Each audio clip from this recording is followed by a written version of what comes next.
मैं आपको 3-4 छोटी छोटी कहानियां सुना रहा हूं। ये सारी कहानियां सच्ची हैं, एक एक प्रतिशत सच्ची हैं। पर मैं किसी का नाम नहीं लूंगा, जिनकी कहानी है उनका नाम नहीं लूंगा, उनकी प्राइवेसी का मामला है।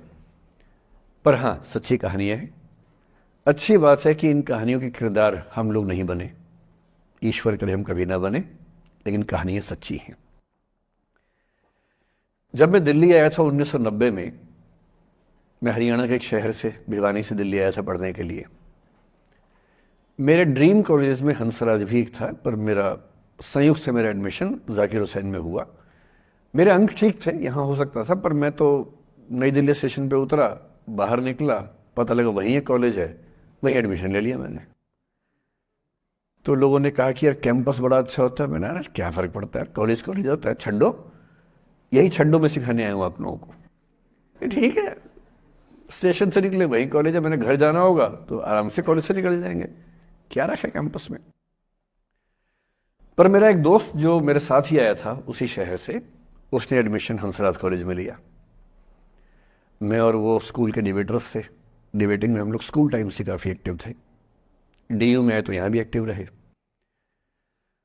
डीयू में मैंने करीब 5 साल डिबेटिंग की और मेरा ख्याल है कि लगभग 300-400 डिबेट्स मैंने जीती होंगी डीयू में, कुछ हारी भी होंगी, लेकिन मैंने खूब डिबेट, वो मेरा दरअसल दाना पानी था, रोजी रोटी मेरी वही थी कॉलेज के दिनों में। घर से पैसे मैं लेता नहीं था, मिलते भी नहीं थे, देना क्या था, मतलब ऐसी स्थिति भी नहीं थी उस समय मेरे घर में कि मिल सके। तो डिबेटिंग मेरा रोजगार था, एम्प्लॉयमेंट था मेरा, उससे काम चल जाता था आराम से। उसका भी चल जाता था, वो हंसराज से था, मैं जाकिर हुसैन से था। हम खूब डिबेट्स में मिलते थे। अक्सर ट्रॉफी या तो हम जीतते थे या वो जीतता था, कोई भी जीते रूम पे ही आती थी, क्योंकि हम रूममेट्स थे, एक साथ ही रहते थे। वो मुझसे योग्यताओं के मामले में 21 था, बल्कि अगर वो 21 था तो मैं 15 ही रहा हूँगा या 12 रहा हूँगा, 22 या 21 तो नहीं रहा हूँगा, मुझसे बेहतर था योग्यताओं में। बड़ा अच्छा व्यक्ति था। ग्रेजुएशन के बाद मैंने एमए हिंदी साहित्य में एडमिशन लिया, जबकि बीए ऑनर्स हिस्ट्री में किया था मैंने। उसने तय किया कि वो कुछ और करेगा, प्रोफेशनल कोर्स करेगा, नौकरी करेगा, तो वो चला गया दिल्ली से। मैं दिल्ली में रहा। फिर मैं एमए के बाद तैयारी करने लगा यूपीएससी की। तब तक मैं यूजीसी जेआरएफ कर चुका था। पहला अटेम्प्ट दिया, प्रीलिम्स हो गया। मेंस मेरा 96 के मेंस की बात कर रहा हूँ, मेंस शुरू होने वाला था, 2 दिन रह गए थे। करीब 10 दिन पहले वो मेरे पास आया हुआ था दिल्ली में, मिलजुल के अच्छे से बात कर गया था। उन दिनों उसका एक प्रेम संबंध कहीं हमारी ही एक मित्र के साथ चल रहा था। हम सब दोस्त थे, तो उनमें से 2 लोगों का आपस में एक अफेयर था। मुझे नहीं पता क्या हुआ, लेकिन मेरे मेन एग्जाम से 2 दिन पहले रात को 12 बजे एक फ़ोन आया और ये बताया गया कि मेरे दोस्त ने फंदा लगा के अपनी जीवन लीला समाप्त कर ली है। वो दिल्ली से दूर था कहीं, और जिस व्यक्ति के बारे में मेरी राय ये थी कि उतना जीवट वाला व्यक्ति कोई हो नहीं सकता, जो जिंदगी से हार सकता ही नहीं, जिसके होने से कई लोग हमेशा जीता हुआ महसूस करते हैं, वो चुपचाप एक बंद कमरे में जिंदगी से हार गया। मैं आज तक नहीं समझ पाया कि ऐसा कैसे हुआ। बाद में टटोला, उसके पेरेंट्स से बात हुई, भाई से बात हुई। उन्होंने उसकी याद में एक सोशल वर्क शुरू किया ताकि किसी और बच्चे को ऐसा ना करना पड़े। तो जो हल्का हल्का अनुमान हुआ वो है कि शायद कुछ ऐसा था रिलेशनशिप में जो नहीं संभल पाया था, और रिश्ता टूट ना जाए इसका दबाव बहुत ज़्यादा था, और वो दबाव झेल नहीं पाया। इस उम्र में ऐसा फेज आता है, कई बार आता है। ये एक कहानी है, हंसराज कॉलेज से ही जुड़ी है, इसलिए मैंने सोचा कि वहीं से बात शुरू करूं। नाम जैसा कि मैंने कहा मैं नहीं बताऊंगा, तो नाम बताने का मतलब भी नहीं। और वो जिसकी मैं कहानी सुना रहा हूँ, आप लोगों के जन्म से पहले की बात है। आप तो सब 21वीं सदी वाले बच्चे होंगे ना, जेन जी होंगे आप सब लोग, तो ये तो बहुत पुरानी बात है। एक दूसरी कहानी सुनाता हूँ। मैं आपको 2-3 कहानियां सुनाऊंगा, फिर उन सबका सार निकाल लेंगे एक साथ हम लोग।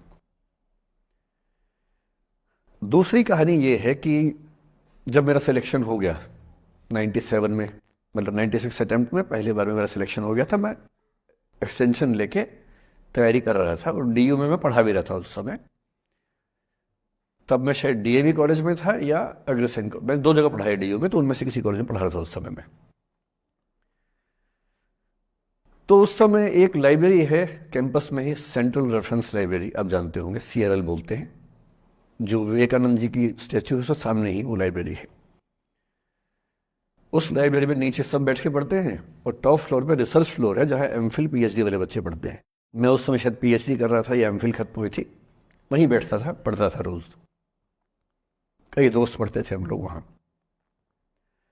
हम सुबह 8 बजे लाइब्रेरी खुलते ही वहाँ घुसते थे, रात को 1 बजे निकलते थे लाइब्रेरी बंद होने के समय। तो वहाँ एक छत थी, छत पे छोटी सी कैंटीन थी जहाँ हम लोग जब जब बोर होते थे दिन में 3-4 बार जाके चाय पीते थे। चाय पी ली, बिस्किट खा लिया, थोड़ी गप्पे मार ली, वो सब वहाँ करते थे। तो वहाँ मेरे बहुत सारे दोस्त थे, उनमें से कई लोग अब बहुत सीनियर सिविल सर्वेंट्स हैं, कुछ लोग प्रोफेसर्स हैं डीयू में।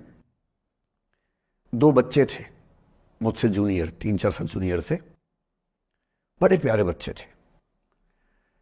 मुझे उस समय तक पढ़ाई लिखाई का शौक अच्छा खासा हो गया था, तो वो रोज मेरे साथ बैठते थे केवल बात करने के लिए, किसी मुद्दे पर बहस करनी है तो बहस होती थी, समझते थे।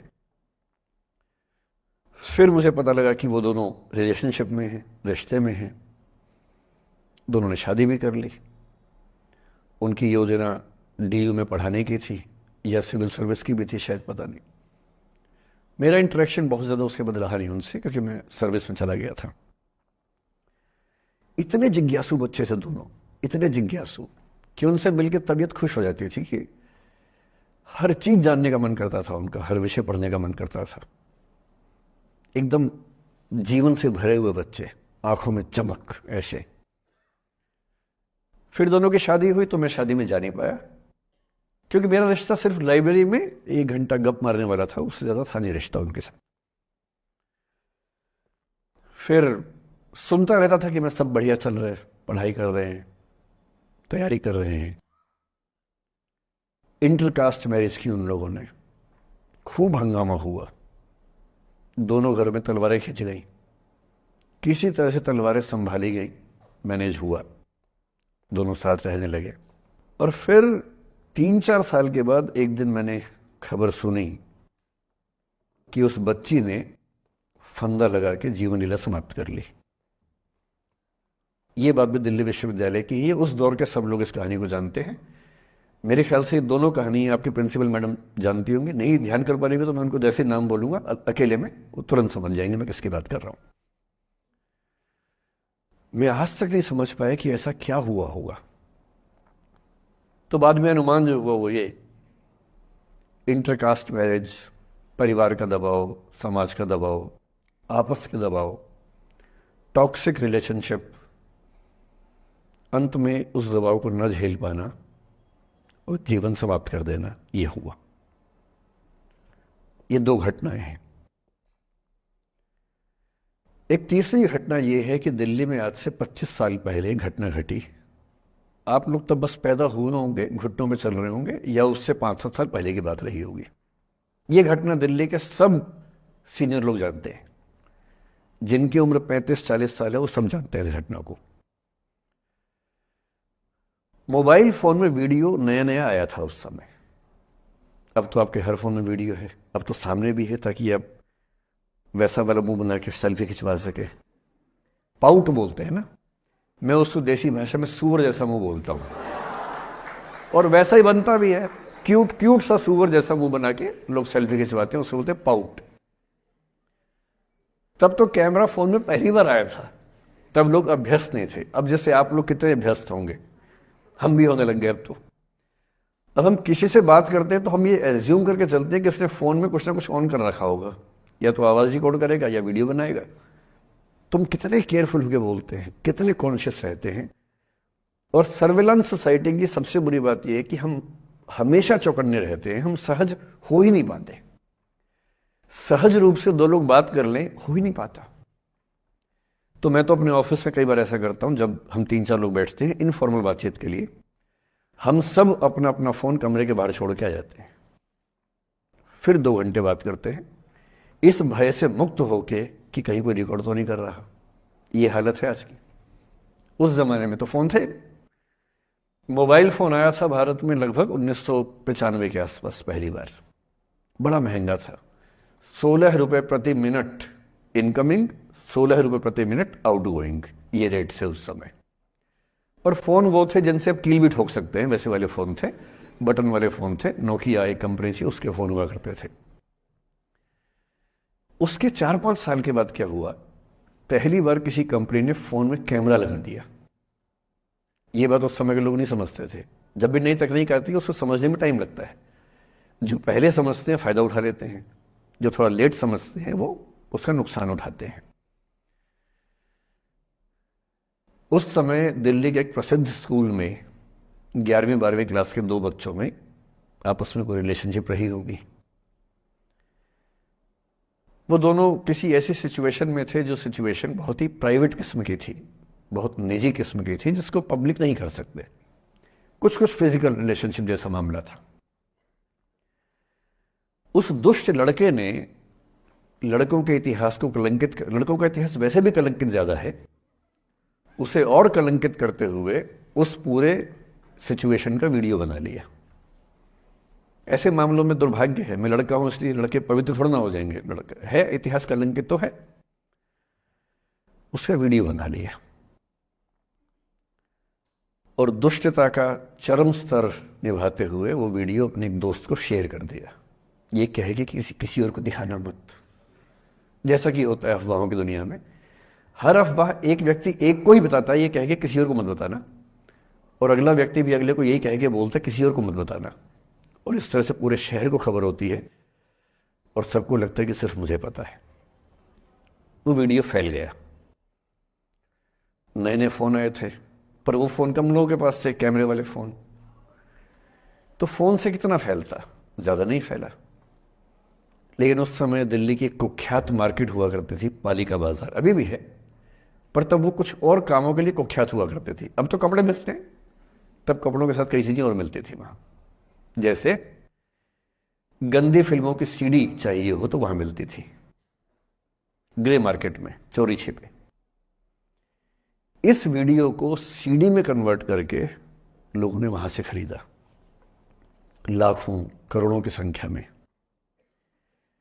नए नए टेलीविजन चैनल प्राइवेट आए थे, और प्राइवेट टीवी चैनल को खबरों की भूख इतनी होती है कि वो खबर के लिए जान दे सकता है और जान ले भी सकता है किसी की। 24 घंटे इस खबर पे, इस चीज पर खबरें चल रही थी सारे चैनल्स में कि ये वो लड़का है जिसने ऐसा किया, ये वो लड़की है, ये वो स्कूल है, इस स्कूल की प्रिंसिपल से बात करेंगे, इससे बात करेंगे। वो जो बच्ची थी जिसकी इसमें कोई गलती नहीं थी, सिवाय इसके कि वो किसी एक लड़के से प्रेम करती थी, जो कि उस उम्र में बच्चे कर बैठते हैं। इसके लिए बहुत चिल्लपौनी मचानी चाहिए। बच्चों को आप हर बात पे अपराधी नहीं मान सकते। उस बच्चे की गलती सिर्फ इतनी थी कि उसने अपने दोस्त पे भरोसा किया, जो भरोसे के लायक था नहीं। वो नीच किस्म का व्यक्ति था जिसने उस संबंध की गरिमा को समझा नहीं।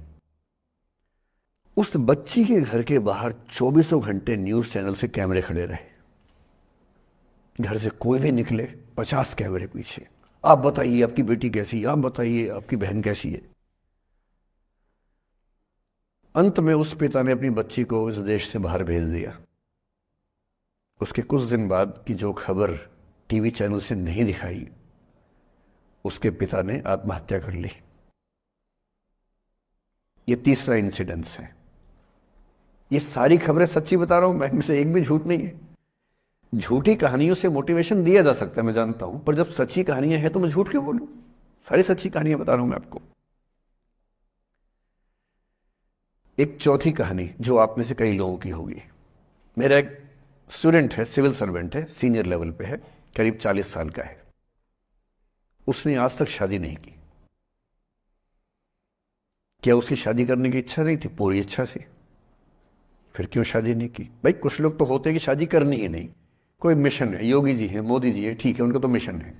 ममता जी है, उनका मिशन है। पर जिसका जीवन में ऐसा कोई मिशन नहीं है और जिसको प्रेम करने का मन भी करता हो, वो तो शादी करता है आमतौर पे। उसने शादी क्यों नहीं की जानते हैं? जब वो 25-26 की उम्र में था, जब वो मेरा विद्यार्थी भी था, एक दिन मेरे पास आ